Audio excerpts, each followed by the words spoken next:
school had a very steep parking lot. We would do like 35 parking lot sprints for the throwers. And the trackers are really big on cool down. It's like, hey, I'm cooling down with a root beer and training. So these aren't in your way if we set them right here, right? No, we're going to be working off the monitors. So. Yeah. Cool. I guarantee there's going to be a little celebration for the boys and girls at the end of this show. What's funny is that guy I worked with a couple years ago, racing Portland, there were about 4 or 5 women's runners who just, as soon as they got to the finish line, just came out. And he said that happens a lot when they stretch to 6K.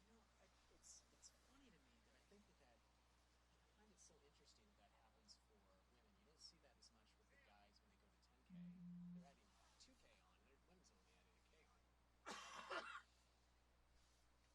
as much with the guys when they go to 10K. They're adding 2K on. Women's only adding a K on. These guys train or get longer distances. There's no 8K on the track, so all these guys are at 5 to 10K. The best guys you're going to see today are 18K specialists, for sure. Cross country is the great equalizer, though. Everybody from 800 meters to milers come in and they race this distance, so you'll end up seeing a lot of guesswork about if someone has a lot of strength they've shown early on in the season and they're a wonderful miler. You want to make sure you take the kick out of their legs before they end up coming around to the final stretch. Yeah.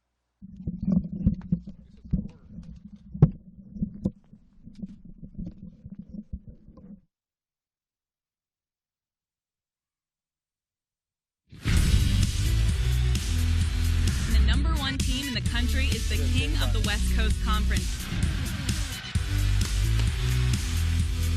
It's been a fun start to our season, and I'm happy with where we're at right now. The W.TV, the energy of the West Coast Conference on your browser, smartphone, and tablet. All the action, anytime, anywhere. The West Coast Conference Cross Country Championships return to the San Francisco Bay Area. You're looking at Baylands Park in Sunnyvale, California. Today's championship course for the 2014 championships. And a very pleasant good morning to you. I'm George Devine alongside Josh Muxon. And Josh, there's been a lot of talk in the Bay Area this week about dynasties. The Giants just won their 3rd world championship in 5 years. But there's an even stronger dynasty in the Bay Area. The San Francisco Dons women's cross country team, 5 in a row in the WCC. Could that dynasty be in jeopardy today? Now that's the question here today, George. Absolutely. The Dons have run very, very well when it matters most, and that's at the WCC championships over the last 5 years. We'll see if they can maintain that title for a 6th straight season.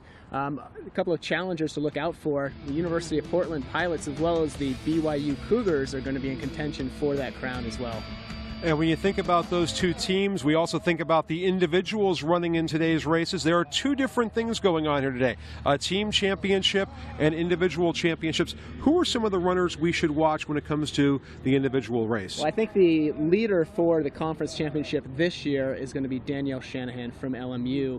She was the number 1 freshman in the conference last year, both in track and cross country, and she looks to continue her success across the hill and dale here this afternoon. Any dark horses in this field? You know, I think from the BYU Cougars, you're probably going to take a look at Andrea Harrison, who's going to be out there in the mix as well. She might be coming up through the ranks in the later stages of the race, relying on her strength that was developed over altitude. Well, my partner happens to be an accomplished championship runner. And Josh, when you look at this course, any special challenges, maybe a little more today with the wet weather? You know, I went out on the course a little bit earlier on today to check it out, and I think the long straight stretch at the start and the long straight stretch at the finish might be the most challenging aspects of the course. But other than that, it's a pretty flat, pretty quick course. There's a very, very minimal rises and drops in this course. Well, pull up a chair. We're going to have the WCC Cross Country Championships coming up right here on the W.TV.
today's race, the women's cross-country championships in the WCC. George Devine alongside Josh Muxon. Our third broadcast team member, Amanda Blackwell, will join us later on to talk about with our winners this afternoon. And Josh, the weather conditions today, ideal? Yeah, you know, George, it actually is holding up pretty well. For cross-country, you're not looking for those big, bright, sunny days quite as much as you like to take advantage of those cool autumn conditions and make sure that the athletes are going to stay within their abilities here and not have the weather play too much of a factor. And that's exactly what we're experiencing here this morning. It's a little bit of overcast right here. It rained a little bit earlier. I got out on the course to check it out and get a feel of the track. And it seems that it's dried out fairly well. Speaking of that track, speaking of the course, let's take a look at the map real quick. This is the route the runners will be taking this morning.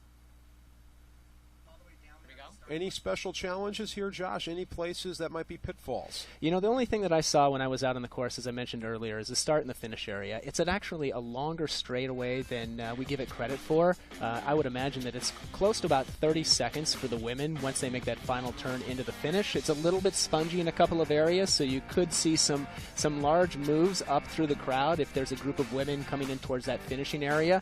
But on the outskirts, right around the 1,600-meter mark and the 3,200-meter mark, that's the mile and the 2-mile mark. It's a very packed, gravelly sort of dirt, and it seems to be pretty fast. There's absolutely no hills on this course at all. And we go to another look at our starting line here. You see them starting on the grass area. Chance now to talk about the scoring in today's race. Remember, we've got an individual championship. Whoever crosses the finish line first as they get underway here in the 2014 West Coast Conference Cross Country Championships. There you see the pack. And right now, Josh, put us in the shoes of one of these runners out there. What's going through your mind as you're in this massive humanity? You know, and for a conference cross-country championships, you're seeing quite a few less athletes, so you can pick and choose your line. I think the big thing that the women are going through right now, because they're going to come up on a turn fairly shortly, as I mentioned, in about 30 seconds, is they want to put themselves in a position to make that first turn safely. And that's all they're really thinking about. There might be a little bit of jostling that goes on, but there's no movement whatsoever that's going to make a difference at the conclusion of the race, other than making sure that you stay on your feet in this first turn. And they're just about ready to make that first turn. You see a couple of athletes up in front. That may be their prerogative, just to make sure they're out of a little bit of that traffic and have a safe line as they approach the first of many turns along this course. You know, we don't need a stopwatch to show you this at home, but if you watch these races, and we've both watched a few of them, as we get those wider pictures of the pack, as that pack gets thinner, that tells you the race has gone longer. Yep, absolutely. You'll start to see that this race is going to stretch out probably after about 1,000 meters. Then the women will kind of clump up in working groups together. That may be some of their own athletes on their own teams, or they may join up with some other athletes of their ability from other teams as well, and kind of help to move each other up through the pack. So they run 6,000 meters, 6K on the women's side. The men will run a little longer race. Josh and I are going to get a good look right here as you see the runners coming down some of that packed dirt. It's actually right near our broadcast position, so we'll get a good look as they come by. Maybe we can see some of the front runners and perhaps a dark horse or two that we've spoken of. We'll keep an eye out for them right now. It looks like the LMU runners are up in front. That's actually no surprise. They've got a couple of good, talented runners that we're going to keep an eye out for. We mentioned Danielle Shanahan from LMU, as well as Grace Graham-Zamudio. Grace had a great race last year. I believe she finished in the top 5 for this event. And the athletes are just on their way. They're flanked by, it looks like, at least one BYU and a Gonzaga runner up at the front. And Shanahan is right there toward the point. And that makes a lot of sense. As an athlete who's going to contend for the championships, you're noticing, George, that this course, as it stands right now, it got pretty narrow pretty quick. There's not a whole lot of room to move left or right or past individuals. So you want to make sure that you're up in the front if you're going to contend for the title right away to, I guess, reduce the amount of work that you have to do later on in the event. You know, it's funny, that stretch of the trail looks a little bigger on television than it does when you're actually walking on it. TV has that strange effect. They say it adds a few pounds there, it adds a few feet. But this is the kind of trail that if you were out, let's say, riding your bike, you would kind of have to squeeze by to let somebody pass you. Yeah, I think that you're looking to comfortably about 3 people wide. The men and the women might be able to cram 4 people up at the front, but comfortably about 3 people wide at this point. And it does it opens up a little bit as it goes behind the starting boxes, which the race is starting to do at the moment. So it will widen up just a little bit. There are a couple of puddles back there as well, so it gives the women an opportunity to either choose to run through the puddles or avoid them. And I do see the distinctive green and gold of San Francisco up toward the front. You know, how hard is it 5 years in a row in a collegiate sport where you're dealing with graduation and everything else to build the kind of dynasty the Dons have? Yeah, that is exactly it. It is all about the turnover. It is all about athletes coming in and coming out. You can't rely on a group of seniors to be there every single year. They're going to have just a couple of shots to actually make an impact on the sport and win a conference championship. What they're hoping to do is during their time as seniors or juniors or upperclassmen, they're gonna instill that tradition, that winning, that mentality, as well as those good work habits to all the incoming freshmen. And as a high school athlete, you're going to want to be in that environment to continue to grow as an athlete and be successful. Loyola Marymount in the 2 top spots right now with Shanahan and Graham Zamudio setting the pace here in Sunnyvale. Now that's an interesting 1-2 punch from LMU. I looked at them on paper and some of the accomplishments that they've had. They're almost interchangeable, and of course Grace had a much better conference race last year as Danielle was a freshman. But on the track, I think that Danielle really proved her chops as a racer last spring, and I look to see that carrying over here today as the race progresses. Yeah, Danielle Shanahan was the freshman of the year last year, and the Lions today have a chance for their first individual championship since 2011.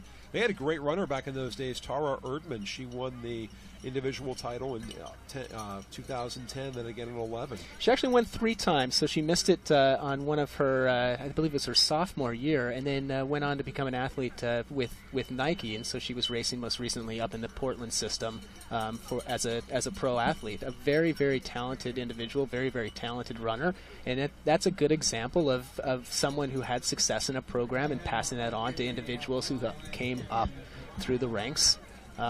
And making sure that they understood what it takes to be a conference champion. Looks like Andrea Harrison of BYU is also up toward the front as they'll take another pass by the parking area here at Baylands, which is near our office location today. I always like to watch the fans move around the course. Yeah, cross country is really a participatory sport for the fans as well.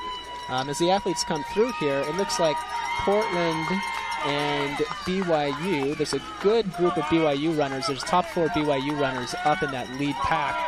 What that tells me normally is that BYU is going to rely on their strength, and they want to make sure that they're up front early on and help to keep the pace moving.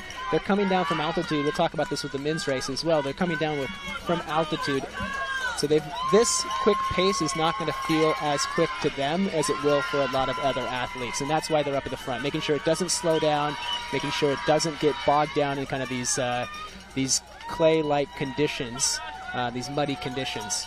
There you see Shanahan just a little bit ahead of the rest of the pack as they make the turn. You know, you talk about altitude, Josh, and this is a place where we certainly lack it. This used to be part of San Francisco Bay. We're on landfill, and beyond our course, you can see some levees off in the distance, and that keeps the bay from making this part of the bay again. Yeah, absolutely. In fact, you can actually run along these levees out beyond for a number of miles. So it's really nice to have this park, which is a great spectator venue, as we see the spectators slowly start walking towards another vantage point to make sure that they can see the athletes.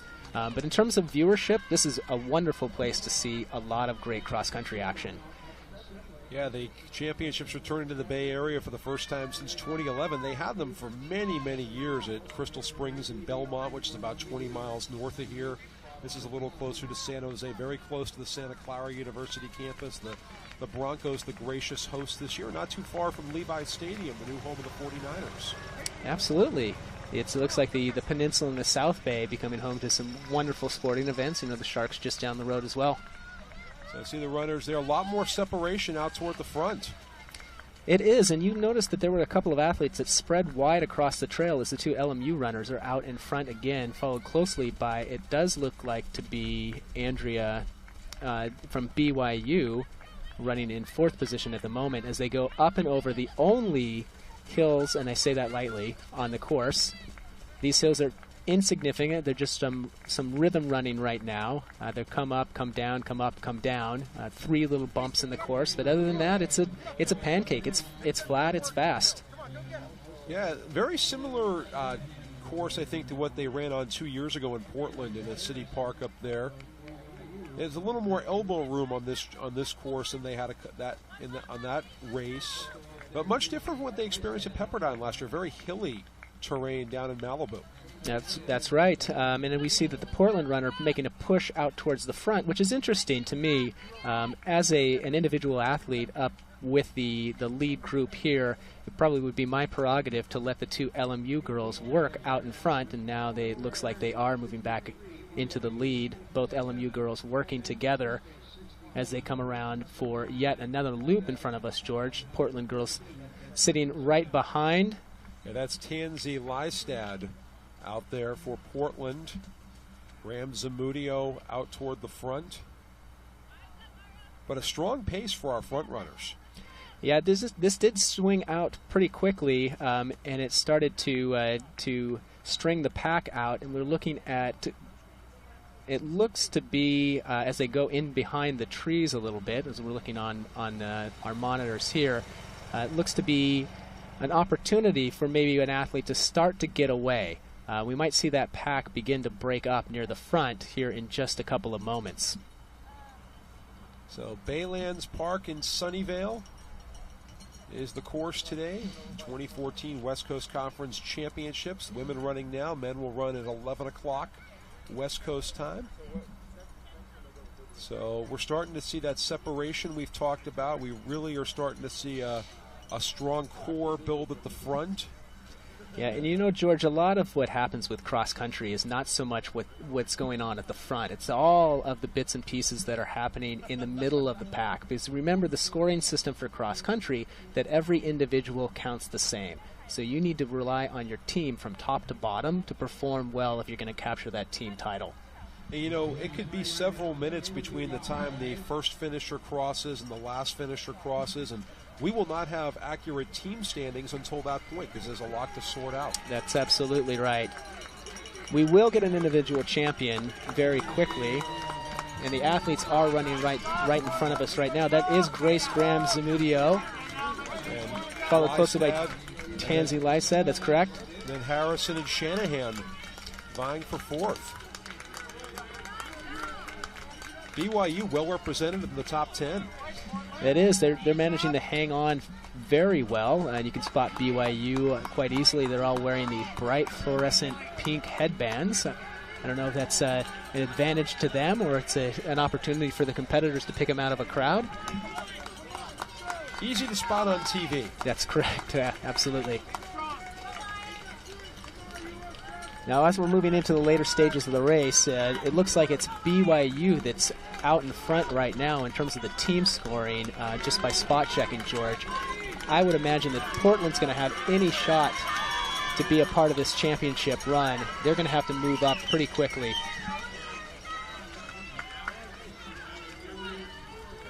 Graham Zamudio still out there, setting today's pace.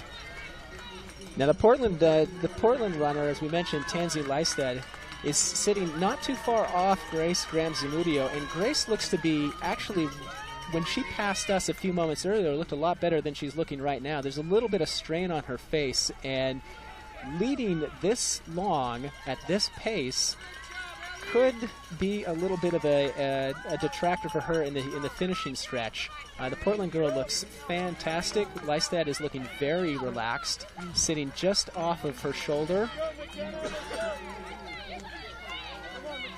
Danielle Shanahan back a little further, so LMU has a great 1-2 punch right now. Looks like Andrea Harrison from BYU continues to be up there. We'll see if she's a factor in the later stages of the race. Yeah, you talk about Harrison and Shanahan, and you got to wonder if they've got a little extra kick. Maybe they're saving something for the final 1,000 meters or so. Well, we're getting pretty close to that final 1,000 meters, so if they're going to do anything, they got to start thinking about it now. And any amount of distance they have to make up is going to be tough to do in that 1,000 meters, just because the surface is so spongy and it's so soft that I'm not sure that there's going to be that big final fast 1,000 meters that they might be used to if it were dry. You know, it's funny you mentioned the sponginess of the dirt out here. It's just short of being mud. It's not exactly mud yet. Not quite yet. We're gonna look into this a little bit in between the men's and the women's race and see if the course was chewed up at all leading into the men's event. Well, but the question that you and I were talking about before we went on air is what type of shoes that the athletes were going to go with. I mean, if this were dry, you almost don't need spikes out here. You just need some great racing flats. But because of the wet conditions, my guess is that a lot of athletes are going to choose to go with a very short spike set. And if they make that gamble, that may end up chewing up the track a little bit more for the men. Yeah, and the longer spikes, you were telling me that if the longer your spikes, the more gunk you're going to get in them, and you don't really have an opportunity to clean your spikes when you're out at the head of the pack. Yeah, there's no timeouts in cross country. That's absolutely right. Once you decide to put those shoes on and the gun goes off, you're stuck with them. The only thing you can do is probably kick them off, and that doesn't seem to be like the best idea under these conditions. It's not like, behind the pitcher's mound in baseball, they've got that special mat to clean your spikes. Yeah, that's right. There's no call to the bullpen either. You're out there on your own, and the only thing that's going to support you are your teammates. And with that, it looks like there are two BYU girls that have moved up to the front. And as we mentioned earlier, Grace Graham-Zamudio is paying the price a little bit for her early leading. Looks like Emily Allen. Emily Allen's that come up there to join her teammate, Andrea Harrison. And Danielle Shanahan, hopefully she can make a little bit of a move to join up with Grace Graham-Zamudio and continue to help her along the way. And then, of course, San Francisco, the 5-time defending team champion, trying to place well enough to keep their dynasty going. They're a team that only has one runner back from last year's championship squad. That's right. It looks to us that and that one runner has had a little bit of a down year, so I'm not quite sure if the Dons have put forth the talent near the front to make a difference in defending their title. As of this moment, it looks like it's BYU's event to lose. But again, there's a little bit of running left to go. We're going to see them come through one more time, and then they're going to make their turn into the finishing stretch. The crowds are gathering once again right in front of us, George, and we'll see if the BYU girls can make that final push. Just saw Carrie Jube from BYU going by. Again, they're running on that very cakey dirt surface. As they're going to pass by us one more time, we can give you a definitive look at who the leader is. That is Carrie Jube. She's running very well. The second half of the race looks great for her. Tansy Lystad falling back just a bit, but she's made a break between Andrea Harrison and Grace Graham-Zamudio. Danielle Shanahan, our early pick for the win, is off the back of those four. She's sitting currently in 5th place. And I'm craning my neck trying to find Graham-Zamudio right now. But she's sitting in 4th place. She just went by, right behind Andrea Harrison, the second BYU runner. So it looks to me it's a great, fantastic second half by Carrie Jube. She's running away from this race right now. The only individual who I think at this point has a chance of running her down is the Portland pilot, Tansy Lystad. And we saw Lystad out in front a little bit earlier in the race, and we mentioned that she was trying to tuck behind some of those early leaders to conserve some effort, so maybe this is exactly what she was conserving for. Yeah, Portland picked to finish first in this event as a team by the coaches, ranked 7 in the western United States. So the pilots come in with a lot of respect, a lot of credibility, and BYU also an elite program. They've beaten a couple ranked teams so far this year at the Wisconsin Adidas meet. They beat Notre Dame and William & Mary. And Jupe ran a great race in that one. She ran at 21:12. And this looks to be the make or break point for a lot of these athletes right here. It looks to be Tansy Lystad pushing forward. That's the UP athlete. Stretching the legs out, making a little quicker turnover. As she came by here, she had quite a strained expression on her face. I don't know if that's necessarily just the way she runs, but look at this effort right here, George. Absolutely taking it to the field. And it seems to be getting stronger as she goes longer. Yeah. They're going to be making that final turn into the finishing stretch right here in just a couple of moments. You can hear the crowds getting excited as Tansy Lystad making a big effort towards the end. We're looking to see if BYU can pack up their team score and hopefully win that WCC championship for Coach Ed Eystone. They get a look at Lystad again. She's setting a wicked pace right now compared to the rest of this pack. Yeah, she's all alone coming into that final straightaway, and we mentioned that is going to be a little bit spongy, but it doesn't look like that's hindering her at all. You're absolutely right, George. She is moving faster and more furious, and that's what it'll do when a championship is on the line. And here she is, ladies and gentlemen, Tansy Lystad from the University of Portland, absolutely demolishing the field in that last quarter of the race. What a wonderful run by her. The BYU athlete who is leading with about a kilometer to go finishes second. That is Carrie Jube. Yeah, Jube had a nice run at the end. It looks like Danielle Shanahan moved up very well to finish third. There's Grace Graham-Zamudio finishing just inside the top 5, and Andrea Harrison also in that top 4 finishing. But the impressive story here today is the way that Tansy Lystad absolutely obliterated the field in that last 1,000 meters. Very, very impressive run by her.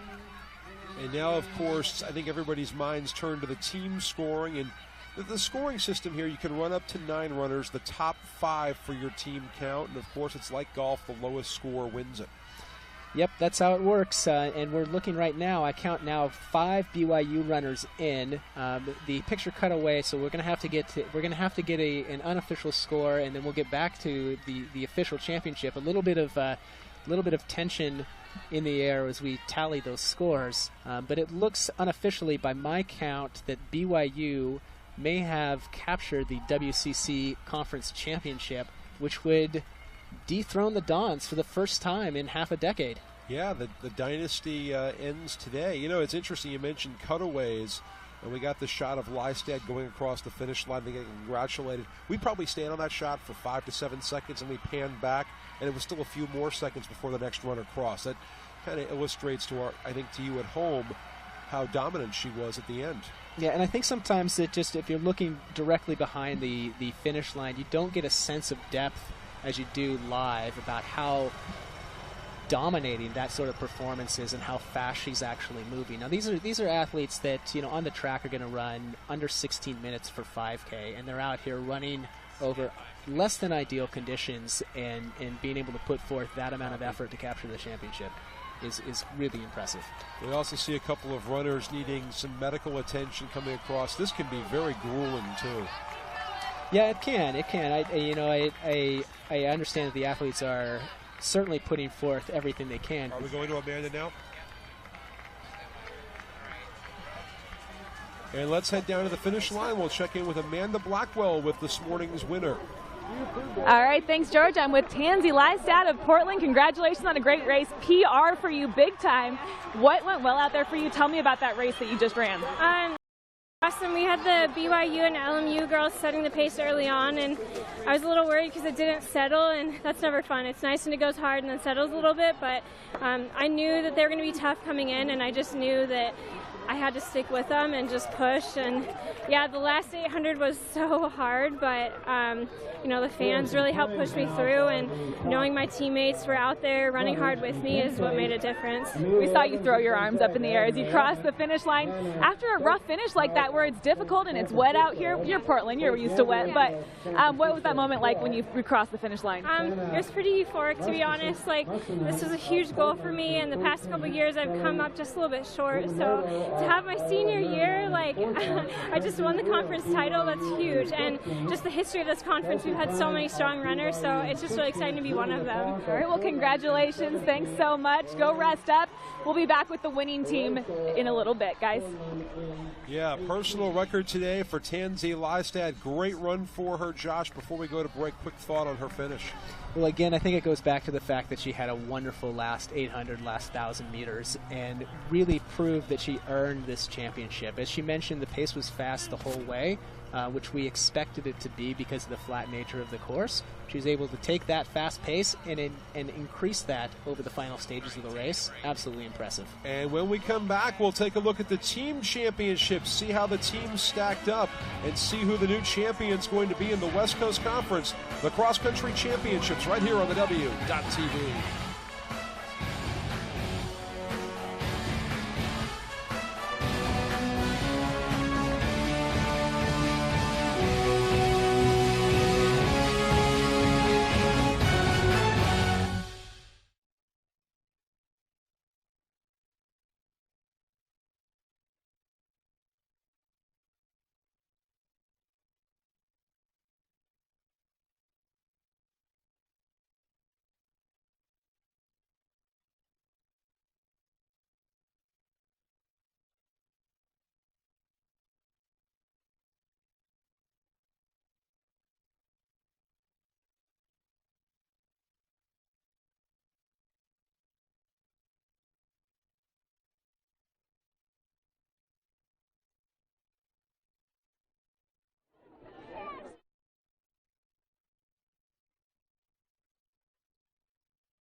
That's Batman.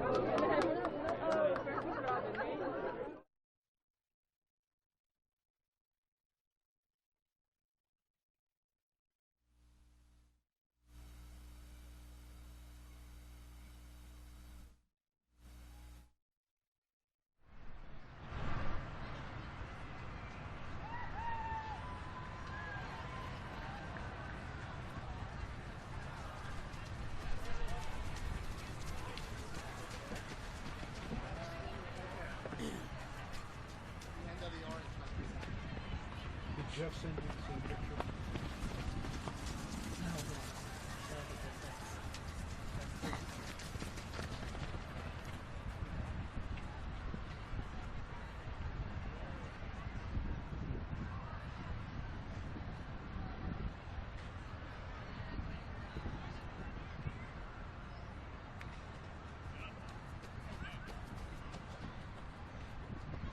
Good job so far, guys. Keep it up.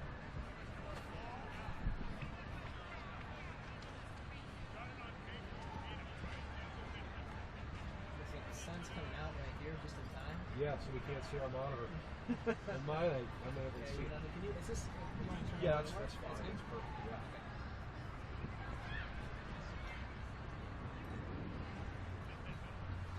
When you're doing TV outside, you're always better if you're facing west toward east.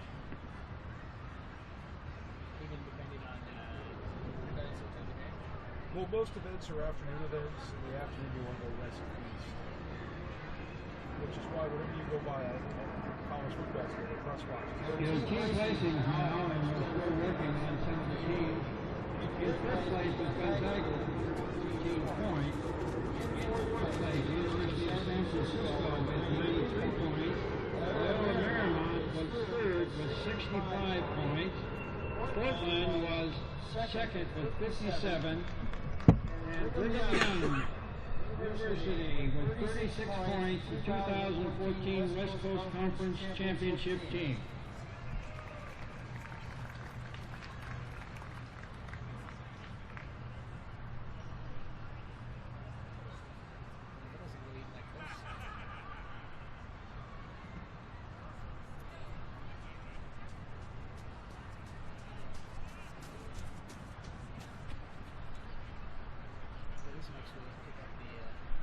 The shotguns, yeah.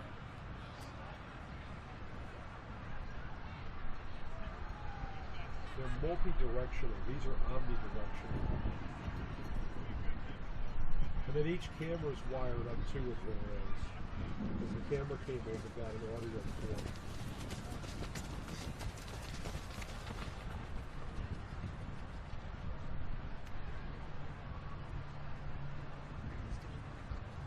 Yeah, just what? You can loop on back to the tongue.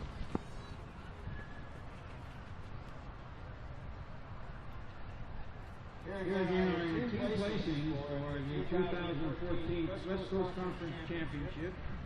Brigham Young University, the champion with 36 points. Portland University, second with 57 points.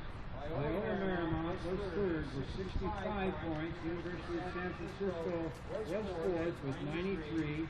And Gonzaga University fifth with 114 points. We'll have the other five teams scored for you in the few. BYU, Portland, LMU, USF. I didn't get the LMU point. I didn't get it either. I thought maybe it's in 65. So LMU was actually pretty close to Portland.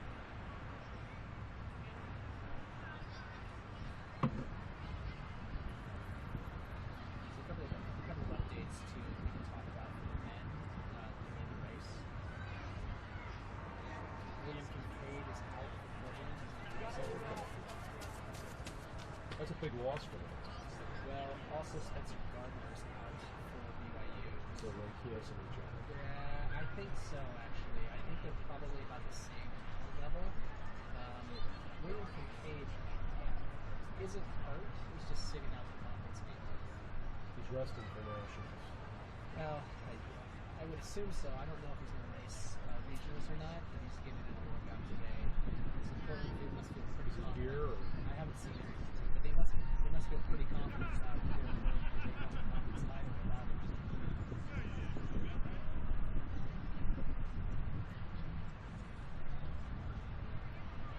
Spencer Gardner, I haven't seen him either. I don't know if he's hurt. I would imagine that would be the only reason that he wouldn't race this.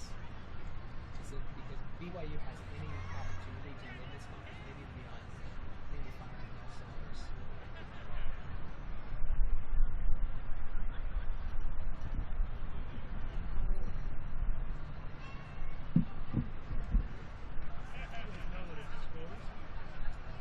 Not that not the official scores, but it's BYU, Portland, LMU, and USF.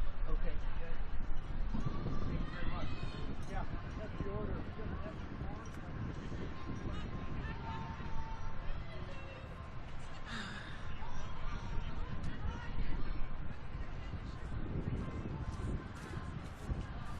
You guys are incredible. Great job. Shotgun mic always helps.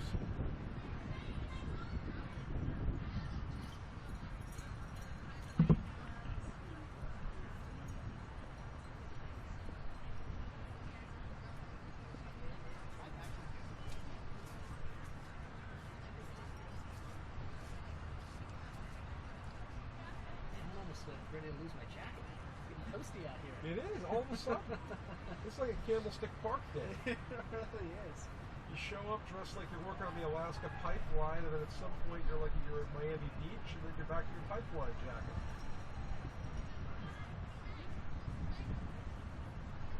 We have approximately 25 minutes to the men's race at 11 o'clock. 25 minutes to the men's race.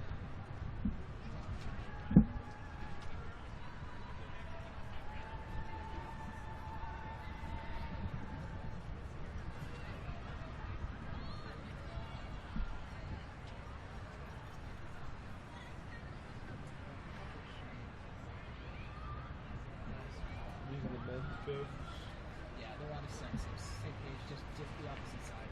I said Ed Eiston's and Patrick Shane's on it. Are we doing that or yeah, we'll when we don't allude to it, just clean it up. yeah. I only see one side of this, like gravel. What's that? I only see one side of this. This is the net. Oh, I got it. Yeah, it's just beyond the black bar.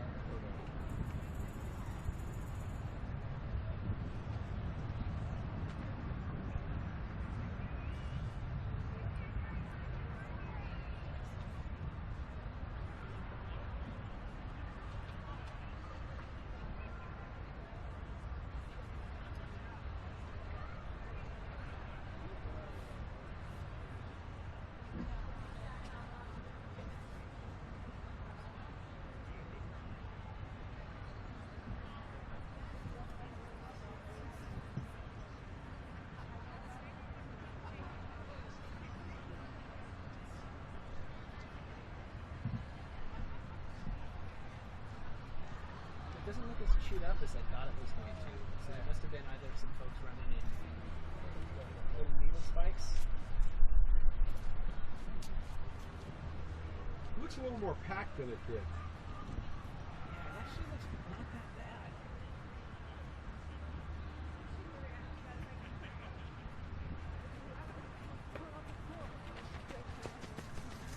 Okay.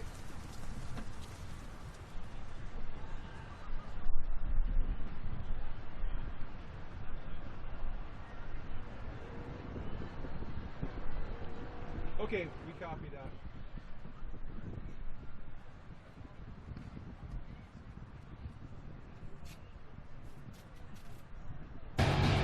And the sun has joined us here at Baylands Park in Sunnyvale, California, home of the 2014 West Coast Conference Cross Country Championships. George Devine, Josh Muxton back here in the broadcast booth. Time to take a look at the team championship and meet our championship team. We got a change this year, Josh. New champion.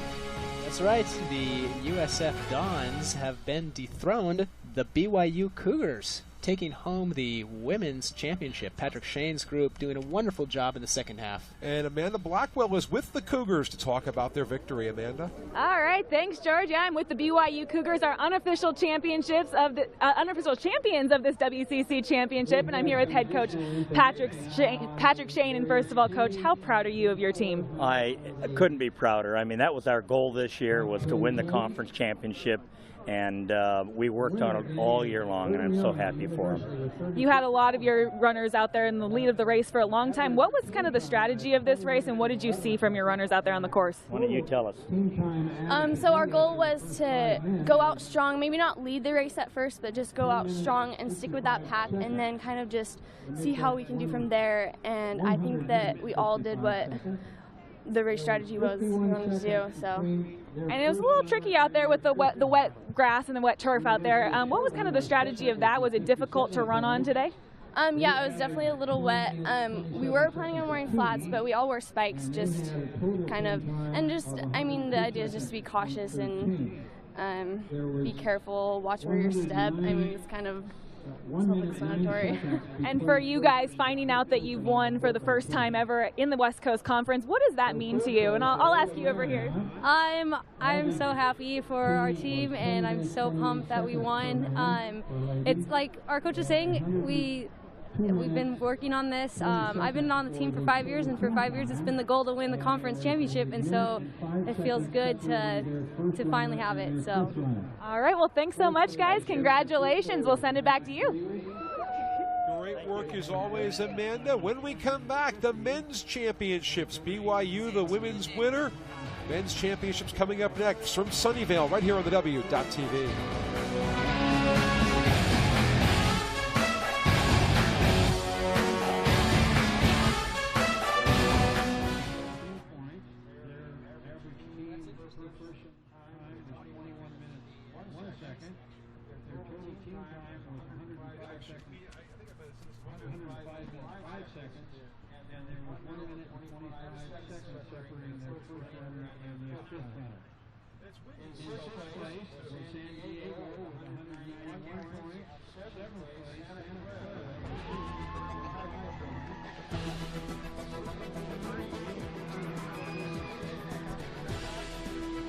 Running around. And I was talking to my friend with the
jump back on his set.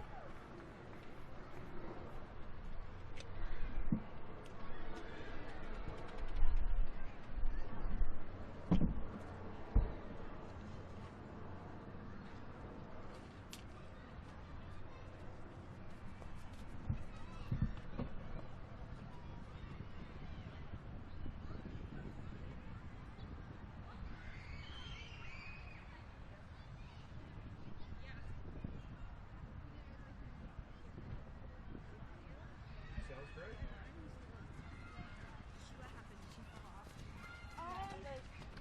I always update the rundown as they, change and insert.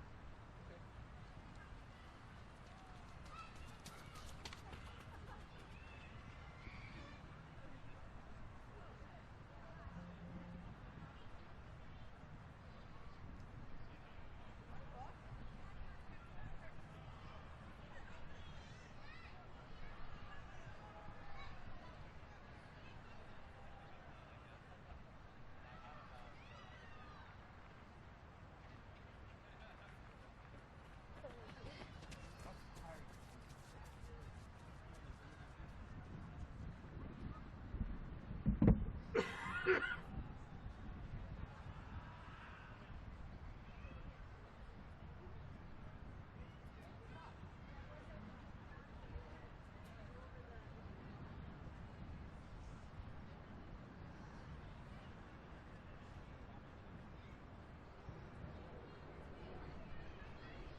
How are you? Great. How's the family doing? They're good. How's Katie? She's great. She turns 4 in a couple of weeks. Wow. Yeah. Ready for basketball? As always. Yes, you do. Anything else good? It was perfect. Good. Little parade duty yesterday. So. ABC for TGS? Oh, nice.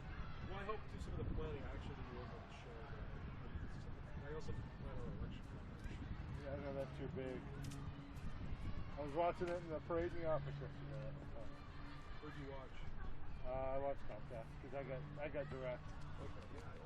They did a nice job with City Hall and all that. Yeah, it was solid. It was fun to just have it on the background. Take it easy. I'll see you at basketball at some point, I'm sure. I haven't been in Portland in 2 years for hoops, so come see us. Yeah. One of my favorite places. Even without Coach Sollers? You know, it's an easy place to park and roll in, no matter who's coaching. Easy athletic goal for you. It's nice to see him at the conference meeting. Yeah, the LMUA team is over here for the Cowboy Successful programs. Yeah, I know.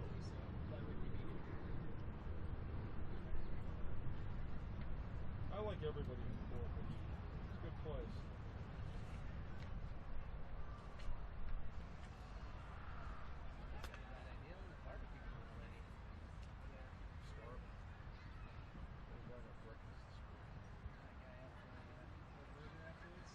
You earned it, right? Yeah. Actually, I think I'm going to get some clam chowder and watch some college football. Saturday again. It's Auburn game, right? Yeah, I was going to go up and do a practice tape to Davis, but I had no time this week to prepare, so Who you gonna watch it with? I have no idea. Whoever is on at the fish market.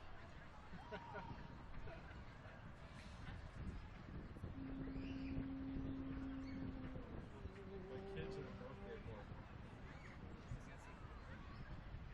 Full afternoon to yourself? Yeah, I try to take them to the city for dinner. Where's home base for you? I live in Redwood City, which is 20 minutes up the road from here. Oh, you do, yeah. So I'm halfway between San Francisco and Cell phone. Turn in at the good spot. if you can identify it. Are you from the Bay Area originally? Or? Go ahead and try to make a phone call. If you can't find it in your pocket, I moved down here about 2 years ago. San Carlos is a good spot. What's up, Pete? How you doing? Hey, thanks, man. How'd it go out there? It's good. How'd it go out there for you? Good.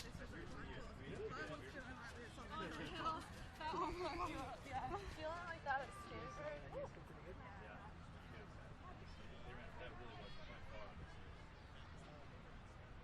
You know George? Hey. We met Felipe earlier. Pete Cushman. George Devine, pleasure to meet you. George. Pete Cushman's a Northwest native. Grew up in Idaho, went to school at Gonzaga, found his way at Sunnyvale.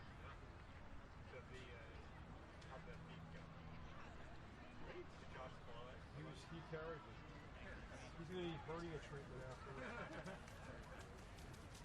You guys get to watch that one? Yeah, we did. How'd it look? I think it looked good. We don't see the finish, but there's only downsides. There's nothing on the turn, and that's where it matters. But I don't know. I think it's just really force this. That's the only downside. But the important is clearly impressed. She drew a really bad pace. And then She we just, could both the have pace fun. was hot, and Yeah. she. You went on my 507. I mean, you gotta roll the dice sometimes. Yeah. Not like that. Yeah, maybe 515, you know? They are all Americans, though. Like, I don't think that's Well, people that can do it. 520s is like, So I think it actually makes it a little bit more impressive considering that she ran marathon in the second half and it didn't slow down. no, It just was going. so much faster. And we saw Grace Beaker. I took a look and she was wearing a face and it started to slide a little bit. But Portland, I thought the BYU girls would take it too. They had two up front. What do you got for the guys? That's going to be a battle. Oh, yeah. I think we'll have a couple guys. By the way, ladies, if you turn your chips in, All right, we'll come. I'm going to find you guys. Hey, Yeah.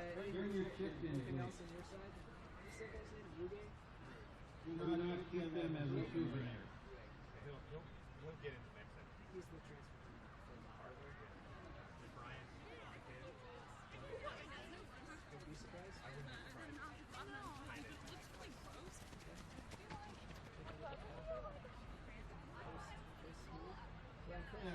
Ten-minute warning for men's race. 10-minute warning. Men's race. 10 minutes. Like, thinking non-US sports.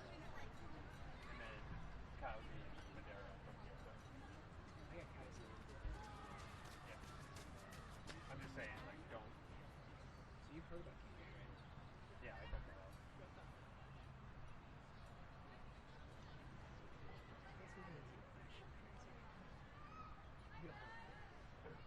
I know that's a thing. It's like, what do you do? Yeah. That's like, I feel like. Well, I think like this year, it's basically right. You got 8 spots out there.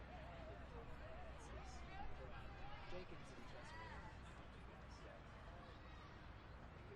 As good as anyone else. Carlos knows it. Yeah, and then Like 2 5 Colorado. Colorado Yeah, guys. 2 Colorado guys. They're coming in. They're coming in together. They're Who's gonna. going to finish in the top 10 outside of those guys? There's no spots left. Yeah. So, well, did you go out? You probably didn't go out to that, right? No. Some of the guys. Oh, you did?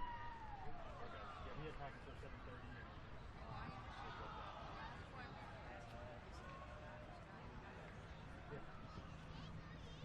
what was it take? about what?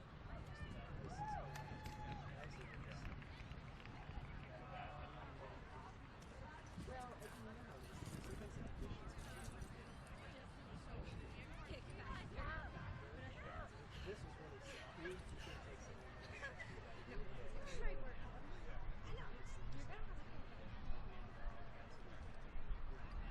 Yeah. No, that's true. Like we were saying, Cosmo got second last year.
going to talk about is that BYU is in the mountain region, but they won't race Portland at regions. So this is the only time that they really clash or anything really big for them. Bringing knowledge to this. That's why we hired you. All right, we'll kill it.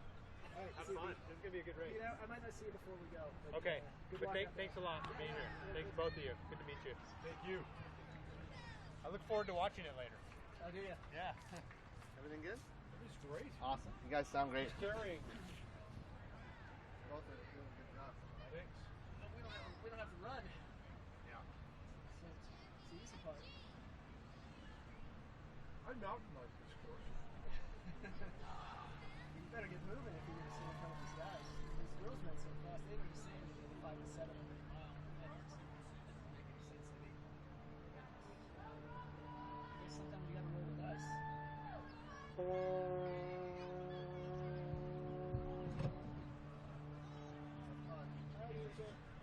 Thanks for the pictures of the leaderboard. Oh, yeah, no problem.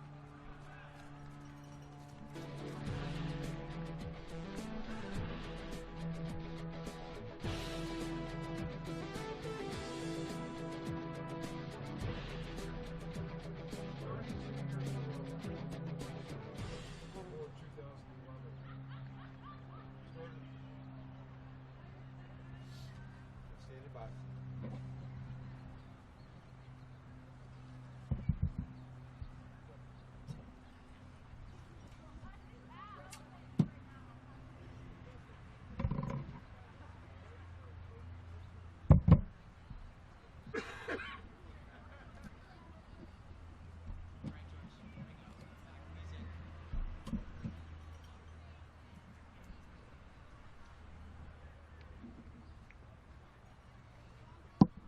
Five minutes for the men's race. 5 minutes.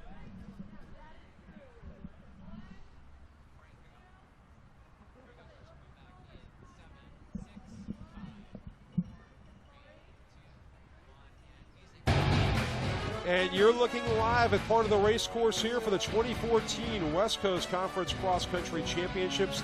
The women's race in the book, the men's race forthcoming. Let's take a look at the women's finish. The team standings coming up right here. And Josh Muxon joining us. BYU and Portland, what a fight they had this morning. Yeah, it really was a good battle up in front between the Cougars and the Pilots, and we saw that the BYU athletes made some pretty big moves in the second half of the race that allowed them to claim the championship here today. And San Francisco finishing fourth after winning it 5 years in a row. There you see the second group, San Diego, Santa Clara, Pacific, Pepperdine, and St. Mary's. We're going to take a look out at the... Somebody's checking out the course right there ahead of us. And there we see the runners out on the starting line. As taking a look at today's race, look at the team roundup here, Josh. Who are you picking today? Well, there's 2 teams out here, and that's it up at the front. It's BYU and Portland. And it's my pick that Portland Pilots are going to come out on top. And this actually is the only race that they're going to have before Nationals. They're in 2 different regions, Portland being in the West region and BYU being in the Mountain region. So they won't clash again until they meet at the NCAA Championships in a few weeks. My pick is Portland, led by Scott Fauble, to take the overall championship here today. Yeah, you talk about Portland. They had 32 straight West Coast Conference Championships, 1979 to 2010. And then BYU gets into the mix, wins it in 2011. So it went from a dynasty to a great rivalry. Yeah, and I think that's really great for the sport. You like to see that competition. You like to see folks go out there and really fight for those conference championships. And I think sometimes that if the Portland athletes, if they already have their names engraved on the trophies, there's less of an emphasis for them to go out and run really hard. But now they have to compete at the conference meet, compete at regionals to make sure that they're ready to go for nationals. You mentioned Scott Fauble, some others to watch as we get set to get going, as we hear the pistol, and there they go. Yep, we're going to be looking for Eric Cossey from USF. And Jonathan Nelson of BYU. Looks like there's a little bit of a timing issue. They're going to bring the athletes back to the start. Every once in a while that happens. Is there any frustration if you're a runner, if you found that spot to get out to the front and they say, okay, here we go again? You know, sometimes there is, but what are you going to do? There's nothing you can really do. You just got to brush it off and go back into the starting box and start again. you know, sometimes it's actually an opportunity to shake out some of those nerves before you get going again. You're like, okay, that was a good first start. Let me go back and make some adjustments and make sure that I get a better line this time. You know, you mentioned that with basketball season coming up. I think it's almost like you shoot a free throw, you miss it, and they say, well, one of your opponents stepped into the lane, so you get to do it again. Yeah, it's very similar to that. Very similar to that. This is probably most likely a technicality with, you know, maybe the timing system or something along the lines near the finish line that results in them being called back into the box again for the start. Remember, to sort out all of the, don't want to call it chaos, but organizing all of the runners and their times, they do wear tags on their shoes that have radio transmitters, and they talk to a scoring and a timing system. Yeah, absolutely. This technology actually came from shipping containers, and they took the information that they used to track shipping containers, put it into the sporting environment. And there they go. And it looks like a clean start. That was about the point where they told us to go back last time, and pretty healthy pace to start, Josh. Yeah, it's actually very quick out at the front, and this may be a result of the men watching the women lead into that first turn. It looks like there are quite a few more athletes near the front. Those individuals wearing the white over white are the BYU Cougars, so you're going to look for a lot of white over white, and then the purple on purple of the Portland Pilots to be leading the charge here. We're taking a look at the athletes as they approach that first turn. Looks like Portland is on the inside. That's merely a luck of the draw in where their starting positions are on the start line. And they find out the night before at the pre-meet meeting where they're going to be, and the crowd moving over toward us. As the runners showing some good speed through that first part of the course. Yep, we're going to be looking for Scott Fauble from the University of Portland. Again, Eric Cossey from USF. Jonathan Nelson from BYU should also be in the mix. And my sleeper pick here today is David Perry from Portland, another good athlete. And we're going to take a look at the course that they're running, slightly different from the women as we get a look at the map. Now the men will loop in a couple of different directions, so we're going to see them move back and forth in front of us a couple of times, and they're going to go out a little bit further. Of course, this is 8,000 meters, so it's 2 kilometers longer than the women run. Not much different in strategy because the course is flat and it is fast. You know, you mentioned the women's race earlier. I wonder if maybe there were some whispers, some scouting reports about the course where student athletes were talking to each other, women saying to the men, hey, watch out for this spot, or you're going to like this spot. That's a great insight, George. That's absolutely what happens. As we watch the BYU athletes, it's very tight. It looks like Flint is up front. There's Nelson in the mix as well. Very, very tight up front. You can see how the spread between the first athlete in the field and the last athlete in the field is less than 10 seconds. So it's a very tight grouping for the entire field at this point, which we expect. We're only a couple of minutes in.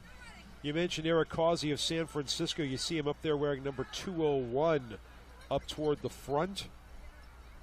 Yeah, and George, you mentioned earlier, is there a scouting report that goes back to the gender that's running second? And absolutely. They'll come back almost immediately and start talking to their teammates. As these folks practice and they see each other, they travel with each other all the time. That's one of the unique pieces of cross country is the men's and women's team will normally travel together for these conference championships.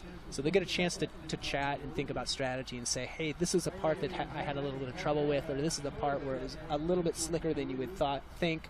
And also what it could do is the women could go back and tell the men, say, look, you really need to have some spikes on for this course, or flats will work much better than spikes. There's a lot of conversation that goes back and forth between the athletes. And at some of the institutions in the WCC, the same person coaches both squads. Yeah, you see that quite a few times as well. Not the case with BYU. You see Ed Eyestone, the legendary Ed Eyestone, coaching for the men's team, and equally as legendary Patrick Shane coaching for the women.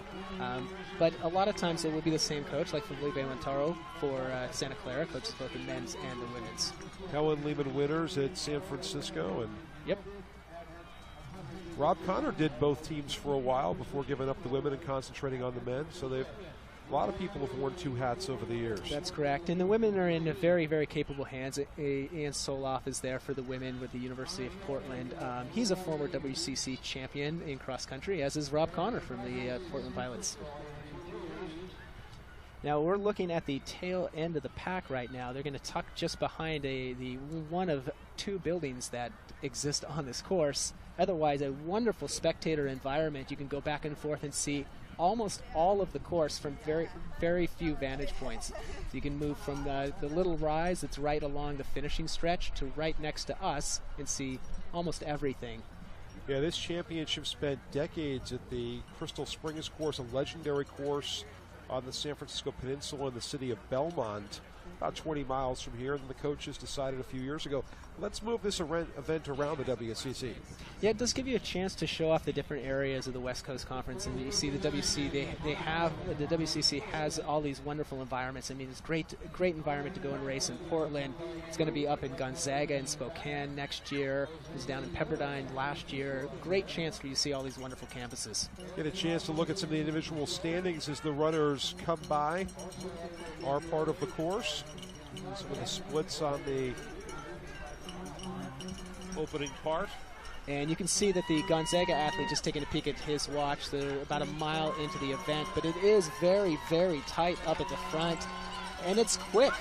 It's looking quick. There's Cossey and Madera for USF, Fuller from BYU up near the front as well. Yeah, Fauble 5th on the first split. Poloquin came in first, and you mentioned Fraley and Causey and Roach.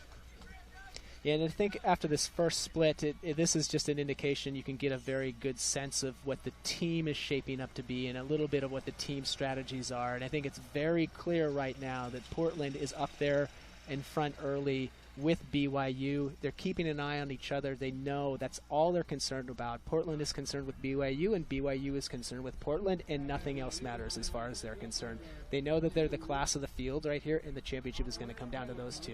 Now, when you get a couple of athletes up in the front like the Dons have with Madera and with Cossey, they're going to have a chance to really sort of sneak and tuck themselves into that lead group, allowing them to relax a little bit as those 2 teams duke it out and really fight amongst themselves for positioning. They're going to ride the wave as long as they can and then work together to maybe push away for a 1-2 punch in the finishing stretch. Speaking of 1 and 2, BYU the last 3 years taking the top spot individually. Jason Witt last year, Jared Ward a couple of years ago, Miles Batty back in 2011. Before that, it was Portland 3 years in a row with the top individual. So there's also a rivalry between the individual runners between these 2 squads. Yeah, they do see each other quite a bit, and if they don't actually race against each other, I guarantee they're online. They're checking out the internet forums. They're making sure that they understand what another athlete is doing, where their strengths lie, all of those different things. You mentioned Miles Batty. He was a wonderful miler, actually the collegiate record holder in the mile at one point indoors. That just shows you, kind of the depth and range of talents that are out here in cross country. So you've got folks that are wonderful milers out here, some 10K specialists, and this course in and of itself, I think, is actually going to sit right around the strengths of a 10K runner. It's going to be very fast, as we've seen, and it's continued to be fast through the duration of the event. Yeah, and BYU and Portland have already faced off once this year in a pretty big meet, the Wisconsin Adidas Invitational. BYU 13th, Portland 4th in that race. And I think that's one indicator of performance, but it's important to realize that at those really, really large invitationals, a person having just a small off day by maybe 10 seconds can be compounded in the team score, because that 10 seconds might have 30 individuals in that 10 seconds. When you come to the conference meet, 10 seconds you might have only 2 people. So the scores are quite a bit different when it comes down to the conference championships, because the field size is a lot smaller. Moving out onto the blacktop portion, the concrete portion of the race. About 70% of the course is packed dirt.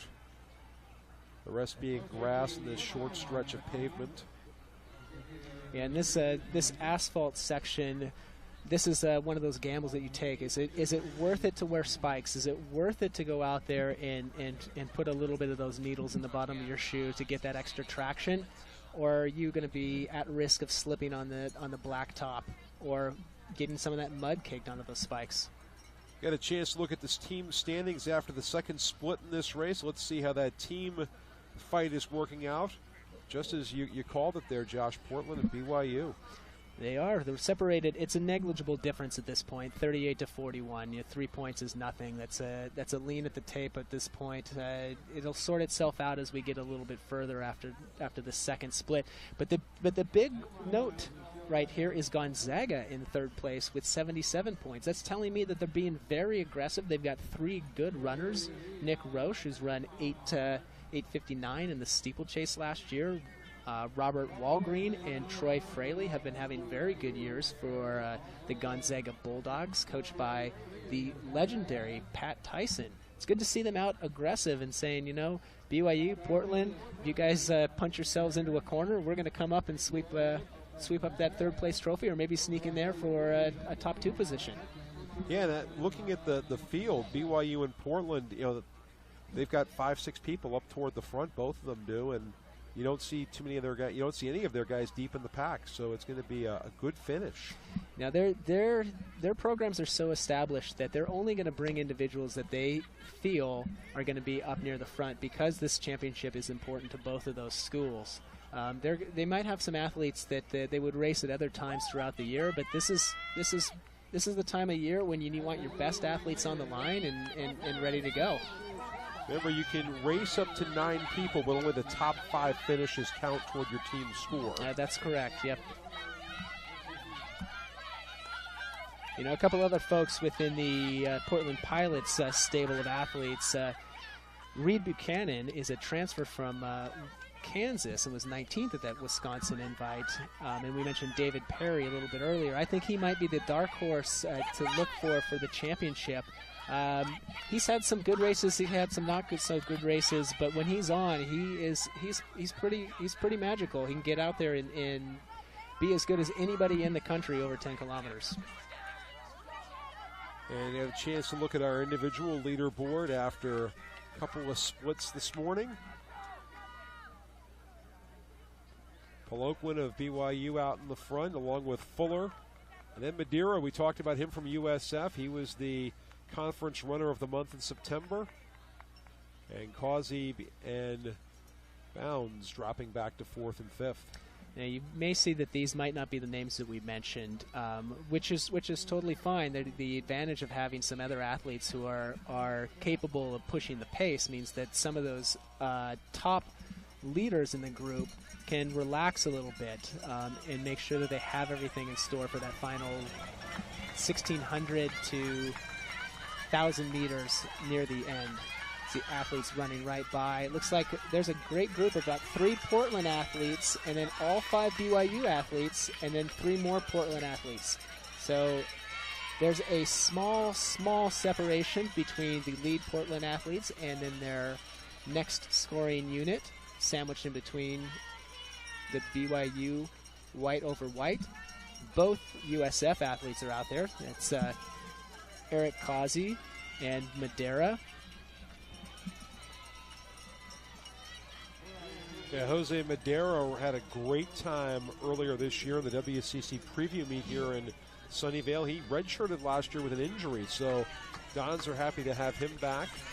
They're trying to win their first WCC individual title since 2007. And I think they have a very good shot at doing that. I mean, Eric Causey is a talented guy, as is Jose Madeira. Jose Madeira is tough as nails, and I imagine that he's going to stay near the front as long as he possibly can. Causey had a great run at this meet last year, and actually looked like he was going to pull off a victory until he's run down literally at the finish line. So he's accustomed to running up his front as well, as we're noticing right now. So back on the blacktop section. The fellow walking around with that BYU flag is getting quite a workout today. That's right. That's right. You got to really invest yourself if you're going to be swinging that flag all afternoon long. Earlier today, BYU won the women's race. So a great morning of racing for the ladies. Now the gentlemen tackling the same course. You know, and talking about the BYU and the Portland men, they both had terrific showings at the NCAA championship last fall. Portland finishing 7th and BYU finishing 4th. BYU was actually a little bit of a surprise to finish as high as they did, and I think Portland was a little bit of a disappointment to finish at 7th. So I know that both of them are motivated either to get back onto that level as BYU, or Portland to move up at the NCAA, and this is the first step in that entire process for both of those teams to really gauge themselves against very, very good competition. In the coaches poll right now, Portland is sitting in 8th, and BYU is in 19th for the men, but the coaches poll should shift slightly after the conference championships. Here's a look at the team standings after the third split in the race. As you see, BYU and Portland well represented. A lot of purple now up at the front. Yeah, it looks like the Portland athletes are again, there's about 3 or 4 of them in front of the BYU folks. And then the BYU pack, and then we'll look back just a little bit further and see the Portland 4 and 5 runners. And as we mentioned, George, a little bit earlier, is the way the cross-country scoring works. It's great to have an individual champion, but in order for you to win the team competition, you got to be good from top to bottom. And both BYU and Portland are good from top to bottom, but if one of those athletes doesn't score well or falls off a little bit, that can be the difference. And it doesn't matter if they're normally the third athlete or normally the first athlete. Making sure that they perform as they should on game day is critically important to the team championship. Yeah, Nick Roach from Gonzaga has been up toward the front much of this morning. Now BYU taking over that top spot.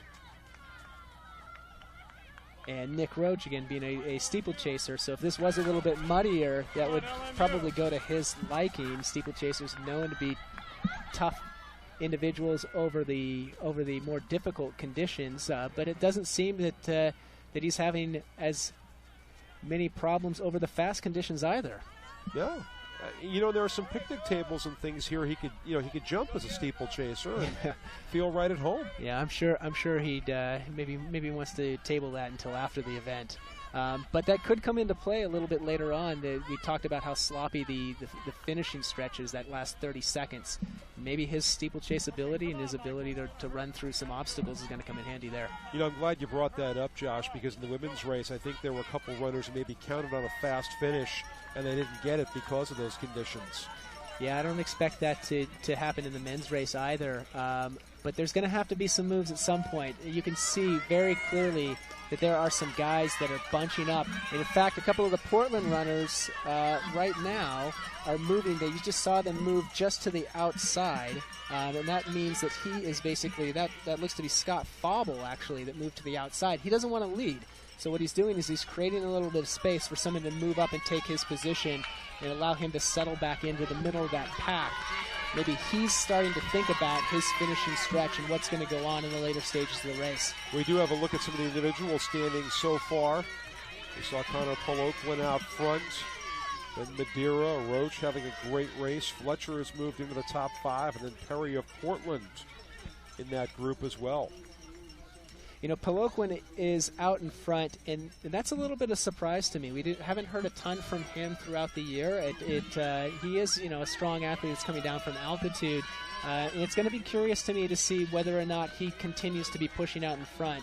It looks to be that Kasi and Madeira are putting themselves in a position to make a move fairly soon. You mentioned the word altitude. Back during the women's race, we alluded to this. We're basically at sea level here in Sunnyvale. There are levees around this park that protect it from becoming part of San Francisco Bay again. That's right. And sometimes, out in this park when you're out here running, because it is a little exposed and it's out in the bay, it could get a little windy. But we haven't experienced any of that wind today. In fact, the conditions are fantastic and almost perfect for cross-country running. And Portland's starting to push the front a little bit. And back onto that blacktop, making yet another turn. We see the lead cyclist out there guiding them along the way. 2 BYU athletes now out in the front. Looks like Fauble is sitting right there in third. He's been making a little bit of move left to right, left to right. That means he's either feeling good or trying to figure out where he needs to be in relation to some of those top BYU athletes. But a lot of movement from him at this stage of the race. I'd like to see him settle in a little bit more, pick a line, and stick with it. I think this is the point in the race where the runners are starting to think about how much energy they have left, too. Yeah, you know, he's probably gauging that a little bit. I would imagine that he may at some point start to test athletes maybe with a little surge. If the pace wasn't so fast, he might put a little surge in to just see where they is. And now Scott Fauble has moved up into the front, just off to the side on the right-hand side of our picture. Yeah, and Jose Madeira is right in there, too, from San Francisco. Yeah, and that's Reed Buchanan on the left-hand side in the purple over purple of the Portland Pilots. I think Madeira created a lot of pre-championship expectations and speculations because he ran so well here in September. You know, I think that's a good assessment. He knows the course. He is a tough athlete. I imagine that, you know, he's going to understand that the race is completely different at this stage of the year with this competition than it was for the preview. So hopefully he's considering that when he's planning his race strategy. But I like the aggressive nature that he's taken this out. He's really said, as we talked about earlier, that there's been 2 teams that really have dominated this competition. But he's looking to capture that title for USF, and why not? What does he have to lose? You got to roll the dice sometimes and go with the crowd. And speaking of those 2 teams, BYU and Portland, they're in a virtual tie, 35-36, and all that is, it's an easy swing for one athlete near the back to pick up 1 or 2 positions. That's all it takes. You just have to pass 1 or 2 people in the later stages of the race, and that's can claim the championship for you. That can come out to somebody's chin at the finish line. That's right. It comes down to how many push-ups you do in the off-season, right, with the lean? Yeah. Now we see, right now we're taking a look a little bit deeper into the field, and we see how this is strung out. But those top athletes in the conference, and again, these athletes are some of the best in the nation. We saw Scott Fauble being arguably one of the top 20 individuals in the NCAAs out there in front. And he's leading the charge with his 2 other Portland teammates. That's Reed Buchanan out there. We mentioned him a little bit earlier. Reed Buchanan is a transfer from Kansas. Was 19th at the Wisconsin Invite. And David Perry, who ran 28:42 for 10 kilometers on the track last spring. And here are our individual standings after the 4th split in today's race. Fauble, and then Paloquin, who led it for a while, up there toward the front, Madeira, Buchanan, and Roach. And we're watching this race play into the hands of the Portland Pilots right now. They are hammering this course. 3 Portland athletes up in front. Paloquin is now off the back. He is struggling. He's fading back. He can't handle the hot pace right now. But BYU, as it stands, to me, looks to be in an all right position. If Paloquin can hang on, that's going to be a key difference in the finishing of this race. Top 3 Portland athletes absolutely right now have decided that this is going to be the spot where they're going to push, and they're going to try and break the BYU Cougars. And time is starting to become of the essence here. Yeah, it is. We're looking deep into the race, and you can see by the amount of athletes that have strung out through the field. Remember that first stretch when they came by here? There was really no separation from the first athlete and the last athlete. Now it's strung out quite a bit. This is really an indicator of who's fit and who's not. Those Portland athletes running very, very well.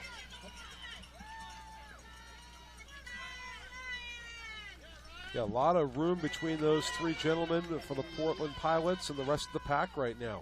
Look at these guys. They're hammering against each other. That's David Perry and Scott Fauble going neck and neck.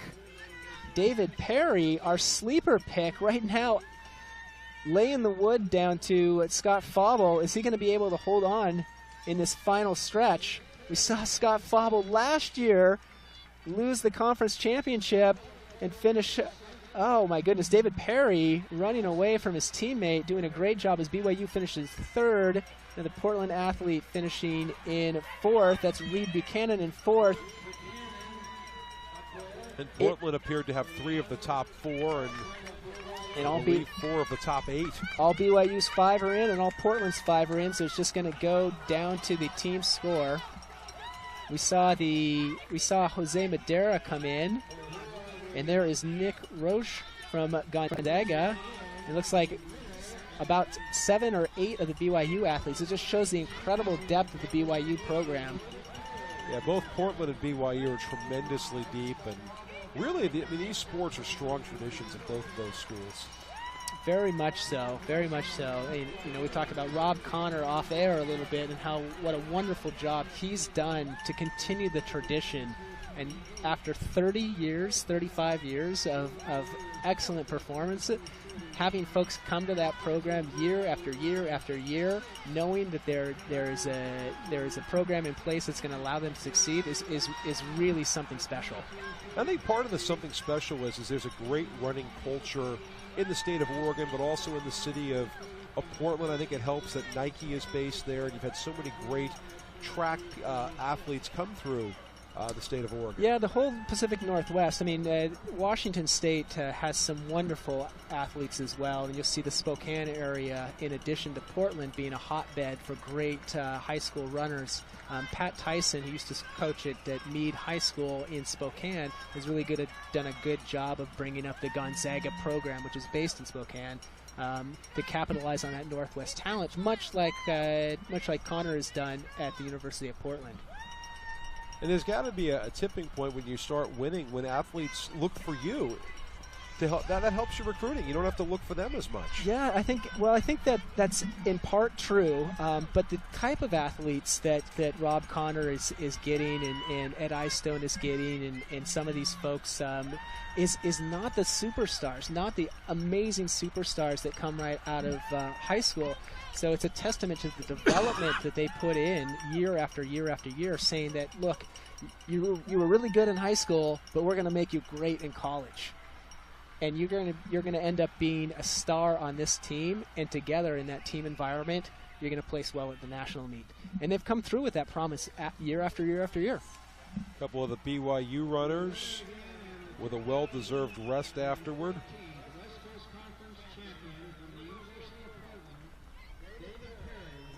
So David Perry is our individual winner. We'll have a full recap on the individual standings, and we'll also get a chance to talk with our individual winner a little bit later, also along with our team standings and talking to our champions. But a great day of racing here in Sunnyvale. Oh, absolutely. Absolutely. You're spot on, George. And we're going to have to take a deeper look into those team scores because it was so close. This is exciting times. If you're a cross-country fan, it doesn't get any better than the WCC meet. And it could come down to 1 or 2 points. It could very well come down to 1 or 2 points. And again, you're talking about that final stretch. If you can pick up one place, that could be the difference. And let's go down to the finish line. Check in with Amanda Blackwell. She has today's winner. All right, thanks, guys. I'm here with Portland's David Perry, who just ran in his second race of the year, coming back from injury. Tell me about that race. What went right for you out there? It never goes right when there's a false start. But I think just starting off the race with that and just being able to smile towards that, because there's always uncertainties in the sport. And just beyond that, I had a hell of a group with me, and I've been running with Scott Fauble, who I just got through high school. So he pulled me every single step. What was it like for you to run such a big race for your team on just your second race of the year? It's everything. I knew we'd get the W, and I knew one of us would have a shot to win. I definitely thought it was Scott, but I thought I had an outside shot too. So this is huge. Coming down the stretch, it's you and Scott Fauble, as you just said. Is that in the back of your mind, kind of you want to beat out your teammate a little bit there? Every second of the way. He's my teammate, but we have a hell of a rivalry on the track and cross, everything. So. A little extra knowing that it was my buddy in purple right behind me. All right, well, thanks so much. Congratulations. Guys, we'll send it back to you. Thank you. And Amanda, great work with our winner. When we come back, we'll take a look at the individual and team standings. The 2014 West Coast Conference Cross Country Championships, live from Sunnyvale on the W.TV.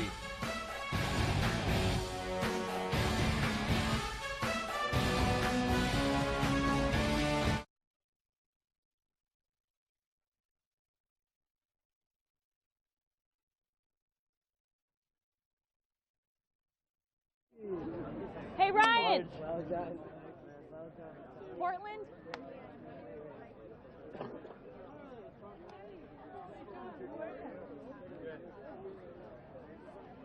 Portland unofficial? We're still not sure. Okay, will you just run over a second? We're still not sure on the team. Can you let them know we're still not sure on the team? I don't know if they can hear me.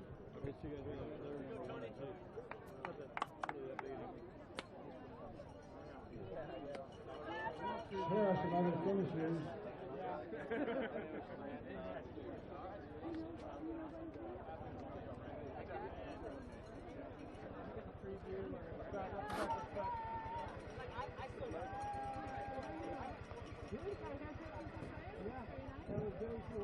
Finishing 10th was Connor McMillan of BYU at 23:36. Finishing 11th, Eric Cassie of San Francisco, 23:39.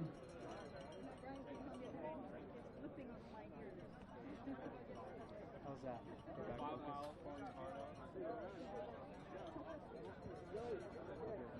Yes, copy that. Excuse me, sorry. It's okay. No. It's like I'm stuck. Here are Things the a final pain. score. The 2014 men's champion with 28 points, Portland University.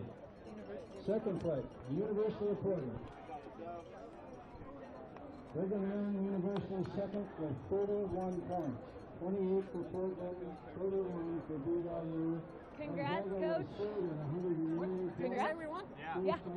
Well, Portland University won, is that you? Do you mind if I grab you and your whole team and do a quick interview? All right. We could do these two guys. They were the top two guys.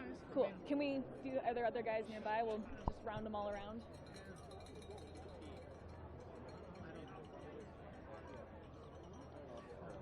We have time. We have time. They're in a break right now, so. Portland is like I think a 3-point. Portland University. Hey, Chuck, can you hear me?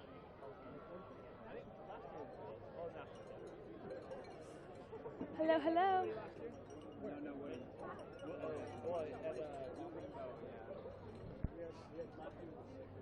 We can try to get them facing, but there's so many people here now. I don't.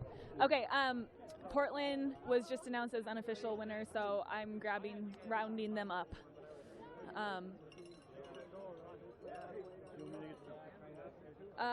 They just, no, here, let me see if I.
was our women's winner again, team-wise? BYU.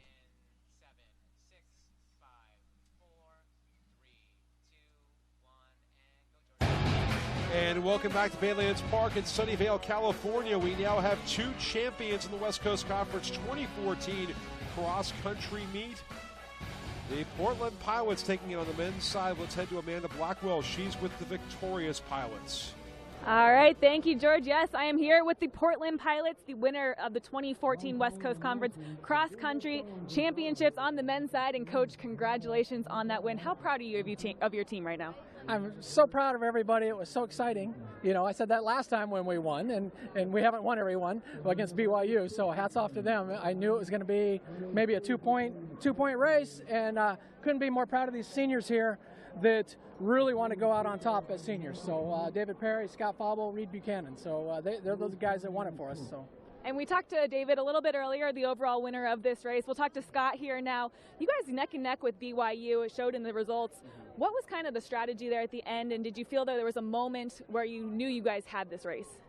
Team-wise, I don't think we knew we had the race until the team scores came out, but up at the front individually, Reed made a really good move with about 800 to go, and BYU was slow to respond, and it was a little earlier than I would have liked to go, but at that point we were pretty committed, and I just moved up with him and tried to push and tried to extend that gap, and I think with about 600 I pushed again, and I knew I was either going to run away from everyone or David was going to come snake me, and he did. And like, if anyone's got to snake me, it might as well be David. You know, I'm pretty happy about that, and I'm proud of him, and I'm proud of everybody. We were just so aggressive from the start, and it was awesome. And what does it mean to you to get this win in your senior year? It means a lot. You know, before I even ran a conference meet, we'd won 32 in a row, and then my first year we lost it. Next year we won it. Last year we lost it again, and now it feels good to end on top. You know, I don't get to come back, and it's nice to feel like I got them this time, you know. And we'll talk to the other senior once again. You guys have developed a little bit of a rivalry here with BYU the last couple years, as Scott was mentioning. What is that rivalry like, and how kind of fun is that to have this team that you're neck and neck with? Oh, I mean, I think it's exhilarating from the coaching staff all the way down to the athletes. I mean, I'm walking around seeing assistant coaches that are shaking their heads, but they're happy because it was such an exciting race. It always has been, and I hope it always will be. So. All right, thanks, guys. Congratulations to the Portland Pilots. Great work, Amanda. Now back to the broadcast booth here in Sunnyvale. Time to take a look at the team standings, see how the teams shook out. And Josh, you were very impressed today by the tight margin between Portland and BYU. Yeah, 3 points is absolutely nothing in cross country. And as Scott mentioned, Scott Fauble, when they did the interview with him, that it was very tight, and they didn't actually know the outcome until the official results were posted. Scott Fauble did make the race towards the last 1,000 meters. It was his push, it was his efforts that really secured the victory for Portland, and it drew a couple of his teammates along with him. So big props to him and the Portland Pilots. BYU, another strong showing at the West Coast Conference. We'll see how they line up at the Mountain Region in a couple of weeks and onto the NCAA tournament. There you see the rest of the field with LMU coming in 6th, St. Mary's, San Diego, and Pepperdine taking up the rear. And now a look at the individual standings. A championship effort for Portland and Perry and Fauble right up front. The Pilots with 3 of the top 5. And Josh, you were talking about the spread between the first runner finishing and the last runner finishing. Yeah, it looked like that Portland had about an 18-second spread between the first athlete that crossed the line and then their 5th scoring athlete. BYU had a 9-second spread. So if you're just looking at the spread, that's an indicator that BYU was very, very tight. And if it weren't for the top 2 finishers for Portland, then BYU obviously would have taken home the title. So BYU and Portland, quite a duel this morning here in Sunnyvale. BYU took the women's side, Portland on the men's side, but a great championship morning here in Sunnyvale. For my broadcast partners, Josh Muxon and Amanda Blackwell, I'm George Devine saying so long from Sunnyvale, California. To watch this entire meet on replay as well as upcoming WCC events, log on to the W.TV, powered by Campus Insiders. This has been an exclusive presentation of the West Coast Conference on the W.TV. Have a great day, everybody.